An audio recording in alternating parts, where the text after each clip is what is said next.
പോർച്ചുഗലിലെ ലിസ്ബണിൽ 1195-ലാണ് വിശുദ്ധ അന്തോണീസ് ജനിച്ചത്. Fernando Martinez എന്നായിരുന്നു യഥാർത്ഥ നാമം. 15-ാം വയസ്സിൽ അഗസ്തീനിയൻ സന്യാസ സഭയിൽ ചേർന്നു.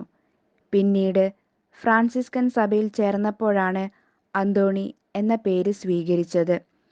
ജനങ്ങളെ വളരെയേറെ ആകർഷിച്ചിരുന്ന ഒരു സുവിശേഷ പ്രഘോഷകനായിരുന്നു പാദുവായിലെ വിശുദ്ധ അന്തോണീസ്.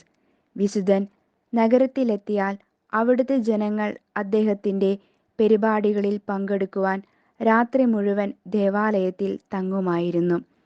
ജനങ്ങളുടെ മനസ്സിൽ അത്രമാത്രം സ്വാധീനമുള്ള ഒരു പ്രഘോഷകനായിരുന്നു വിശുദ്ധൻ. വിശുദ്ധൻ്റെ താമസസ്ഥലവും സുവിശേഷ പ്രഘോഷണത്തിൻ്റെ കേന്ദ്രവും പാദുവ ആയിരുന്നു. 36-ാം വയസ്സിൽ ദൈവസന്നിധിയിലേക്ക് തിരികെ പോയ വിശുദ്ധനാണ് അന്തോണീസ്.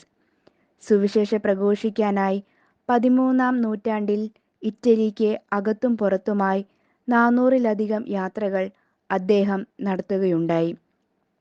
മാർപ്പാപ്പയ്ക്ക് പകരക്കാരനായി പോലും അദ്ദേഹം പ്രസംഗം നടത്തിയിട്ടുണ്ട്. ജീവിച്ചിരിക്കുമ്പോഴേ അന്തോണീസിനെ വിശുദ്ധനായി എല്ലാ ജനങ്ങളും കരുതിയിരുന്നു. അന്തോണീസിന് പ്രിയപ്പെട്ട പട്ടണമായ പാദുവായിൽ പോയി മരിക്കാൻ ആഗ്രഹിച്ചുവെങ്കിലും അദ്ദേഹത്തിന് യാത്ര ചെയ്യാൻ സാധിക്കാത്തതിനാൽ അടുത്തുള്ള പട്ടണമായ ആർസെല്ലയിൽ നിന്ന് പാദുവ നഗരത്തിന് അദ്ദേഹം അന്തിമ അനുഗ്രഹം നൽകി. ഞാൻ എൻ്റെ ദൈവത്തെ കാണുന്നു എന്ന അന്തിമൊഴിയോടെ 1231 ജൂൺ മാസം 13-ാം തീയതി വിശുദ്ധൻ ദൈവസന്നിധിയിലേക്ക് യാത്രയായി. ചരിത്രത്തിൽ ഏറ്റവും വേഗത്തിൽ വിശുദ്ധനായി പ്രഖ്യാപിക്കപ്പെടുന്ന രണ്ടാമത്തെ വിശുദ്ധനാണ് പാദുവായിലെ വിശുദ്ധ അന്തോണീസ്. അന്തോണീസിൻ്റെ മരണത്തിന് 340 വർഷങ്ങൾക്ക് ശേഷം ശവകുടീരം തുറന്നപ്പോഴും അദ്ദേഹത്തിൻ്റെ നാവ് അഴുകാതെ ഇരിപ്പുണ്ടായിരുന്നു.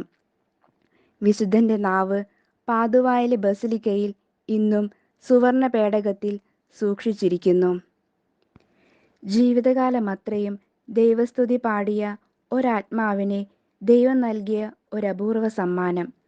നഷ്ടപ്പെട്ടവ കണ്ടുകിട്ടുന്നതിനും ജ്ഞാനത്തിനും അപൂർവ നേട്ടങ്ങൾക്കും മറ്റുമുള്ള വിശുദ്ധ അന്തോണീസിനോടുള്ള മധ്യസ്ഥ പ്രാർത്ഥനയും നൊവേനയും പ്രശസ്തമാണ്.